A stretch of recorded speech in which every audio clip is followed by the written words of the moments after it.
నమస్కరిస్తూ, ఎందుకంటే మీకు తెలుసు మరి ఈ 3 నెలల్లో కాంగ్రెస్ ప్రభుత్వం ఏ రకంగా మీకు న్యాయం చేసిందో మీరు అర్థం చేసుకోవాలా. అందుకని ఎందుకంటే మనకి ఈ 9 సంవత్సరాల్లో 10 సంవత్సరాల్లో మన కేసీఆర్ గారు చేశారే తప్ప ఏ ప్రభుత్వం ఇక్కడ ఏర్పాటు చేయలేదు. ఎందుకంటే మన ఏరియాలో అన్ని రకాలుగా మహిళలకి ముందు ఏర్పాటు చేసింది కేసీఆర్ గారు. ఆ రకంగా మన ఈ ధర్మపేటలో ఉన్న మహిళలందరికీ తెలుసు మనం ఈ ఊళ్ళో ఎంత డెవలప్ అయిందో కూడా మీ మహిళలందరికీ తెలుసు. ఇప్పుడు అన్ని రోడ్లు మన టీఆర్ఎస్ ప్రభుత్వమే పోసింది. ఈ మండలంలో అన్ని రకాలుగా అన్ని ఊళ్ళు కానీ తార్ రోడ్లే కానీ సీసీ రోడ్లే కానీ మనం ఇక్కడ మందలపల్లి దగ్గర నుంచి ఆ సినిమాలు దాకా సెంట్రల్ లైట్ మీద ఎవరే పట్టుకొచ్చాం. పట్టుకొస్తే ఆ సెంట్రల్ లైట్కి చేయలేకపోతుంది ఇప్పుడు కాంగ్రెస్ పార్టీ. ఆ కాంగ్రెస్ పార్టీకి చేయలేకపోతుంది. ఇప్పుడు మన అసరాపేటలో కూడా మన సెంట్రల్ లైట్ తీసుకొచ్చాం.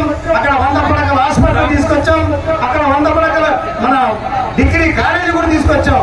మన గిరిజన ఏరియాలలో అన్ని కులాలకి సంబంధించేలాగా మన కేసీఆర్ గారు అన్ని రకాలుగా డెవలప్మెంట్ కార్యక్రమాలు చేసుకొస్తున్నారు. అవును, అటు మైనార్టీ మన ఎస్సీ బీసీ మైనార్టీ అన్ని కాలేజీలు మన అసరాపేటలో ఉన్నాయి. ఆడపిల్లలు చదువుకోవడానికి మగపిల్లలు చదువుకోవడానికి అన్ని రకాలుగా కేసీఆర్ గారు ఏర్పాటు చేశారు. ఆ రకంగా మనం ఇక్కడ ఈ నియోజకవర్గాన్ని డెవలప్ చేశాం అన్ని రకాలుగా. అంటే ఇప్పుడు కేసీఆర్ గారు చేసిన పనులే తప్ప కాంగ్రెస్ ప్రభుత్వం చేసింది ఎక్కడా ఏమీ లేదు. కానీ మొన్న మీకు హామీలు ఇచ్చారు. ఇందా మా బాబు గారు చెప్పారు, మరి లక్ష్యంతో పాటు తులం బంగారం అనేది తులం బంగారం వస్తుంది, దాదాపు 7 లక్షల రూపాయలు వస్తాయి అని కొంతమంది ఆడవాళ్ళు తెలియకుండా ఓట్లు వేసేసారు వసంతని. కానీ అట్లాగే 2000 పెన్షన్ 4000 ఇస్తానన్నారు. అట్లాగే 2000 తెల్ల కార్డు ఉన్న ఆడవాళ్ళకి 2500 ఇస్తున్నారు. అంటే అత్తగారికి 4000, మరి కోడలికి ఏమో 2500 ఇస్తారని హామీ ఇచ్చారు. ఏమైనా వచ్చినాయా ఈ 9 నెలలు? ఈ 9 నెలలు వచ్చినాయా? ఏ ఆడవాళ్ళకన్నా వచ్చినాయా? 2500 అది లేదు. 3 నెలలోనే చేస్తామని మరి మన ముఖ్యమంత్రి మన రేవంత్ రెడ్డి గారు మాటలు అబద్ధాలు చెప్పారు. ఇప్పుడేమో నేను మళ్ళీ ఎలక్షన్ ఇస్తానంటున్నారు. అది మరి నమ్మాలా మనం? మరి 9 నెలల్లో ఇయ్యాలి కదా. ఆ రకంగా రైతులకి రైతు బీమా కానీ రైతు మరి బంధు కానీ ఏమైనా ఇచ్చారా? ఏమీ పురుగులకు ఏమీ లేదు. అదే రకంగా మొన్న కళ్యాణి లక్ష్మి చెక్కులు కూడా మొన్న ఇచ్చిన ఎమ్మెల్యే నేను ఇచ్చినవి ఆ చెక్కులు సంతకాలు పెట్టి నేను ఇచ్చినవి మొన్న పంచాడు. దాంతో పాటు తులం బంగారం కూడా ఇస్తున్నాడు కదా. ఇవ్వలేదు కదా, తులం బంగారం వేయలేదు కదా. అన్ని ఊళ్ళు ఇప్పుడు మన దగ్గర నియోజకవర్గం మొత్తం మీద ఇప్పుడు పంచిన కళ్యాణకి చెక్కులు నేను ఇచ్చినవి, నేను సంతకం పెట్టి. ఆ రకంగా మరి మీరు ఇప్పుడు ఓడు పట్టాలు కూడా మన నియోజకవర్గంలో 25,000 ఎకరాలకి కేసీఆర్ గారు ఇచ్చారు. మరి 10,000 మందికి గిరిజనులకి మరి ఓడు పట్టాలు ఇచ్చారు. దాంతో పాటు పాస్బుక్ ఇచ్చిండు మన సీఎం గారు. మరి ఆయనకి 10,000 కూడా రైతు బంధు చేసిండు. మరి అవన్నీ మనం మర్చిపోతే బాగోదు. అందుకనే మనం కాంగ్రెస్ పార్టీ మనల్ని మోసం చేసింది కాబట్టి మనం కూడా మోసం చేయాలి. రేపు ఓటులలో మోసం చేసి మళ్ళీ మన కేసీఆర్ గారిని మనం గెలిపించే ప్రయత్నం కంపల్సరీ వేయాలి. ఓట్లు అంటే మనం అంతా ఇదిగా ఏర్పాటు చేయాలా.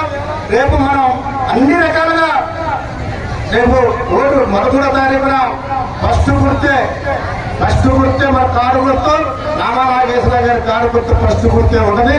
మీరందరూ మరి మర్చిపోకుండా ఓటు కంపల్సరీగా కారు గుర్తు మీద వేయాలి. ఆ రకంగా ఎందుకంటే మనం ఈ రాష్ట్రంలో ఎంతో మనకి అన్ని కులాలని కాపాడుకుంటూ వస్తున్నారు. ఎందుకంటే కేసీఆర్ గారు మరి మన తెలంగాణ తెచ్చి 10 సంవత్సరాల్లో అన్ని కులాన్ని బాగు చేయాలని ఆలోచన అయింది. ఎందుకంటే అన్ని కులాన్ని బాగు చేయాలా, అన్ని ఎస్సీ కానీ ఎస్టీ కానీ బీసీ కానీ మైనార్టీ కానీ ఓసీ కానీ అన్ని రకాల ఏ వృత్తులు చేస్తున్నారో అదే వృత్తుల్లో మనం అందరినీ కాపాడుకోవాలా. అందరూ కష్టపడి నన్ను ముఖ్యమంత్రిగా 10 సంవత్సరాలు ఇచ్చారు అని చెప్పి ఆ రకంగా మనకి ముఖ్యమంత్రి గారు మన కోసం ఆయన చూసిన ఆయనకి 75 సంవత్సరాలు 75 సంవత్సరాలు మన కోసం ఎందుకు ఆలోచిస్తాడో ప్రజలు తెలంగాణ ఇచ్చారు కాబట్టి నేను కూడా తెలంగాణ ప్రజల్ని కంటినప్పుడు కాపాడాలా అంటే ఎవరికైనా సరే ఆపరేషన్ చేయించిన డబ్బులు మరి హాస్పిటల్లో ఉన్న డబ్బులు ఆ రకంగా మనకి రైతు బంధువులు అన్ని రంగాలుగా మనకి ఏర్పాటు చేస్తుంది కాబట్టి మన ముఖ్యమంత్రి గారు మన ఆ రకంగా మనం అందరం మళ్ళీ నామా నాగేశ్వరాన్ని గెలిపేయండి మళ్ళీ వచ్చే 5 సంవత్సరాల్లో మళ్ళీ టీఆర్ఎస్ ప్రభుత్వాన్ని మీరు కంపల్సరీగా చేయాలని ఆ రకంగా మీరందరూ మరి మర్చిపోకుండా మరి రేపు మరి కారు గుర్తు మీద ఓటేసి రామాగారిని గెలిపించవలసిందిగా కోరుకుంటూ మీ దగ్గర నేను సెలవు తీసుకుంటా. 5 నిమిషాల్లో మన సార్ ఇక్కడికి వస్తారు మీ దగ్గర మాట్లాడిన ఎందుకంటే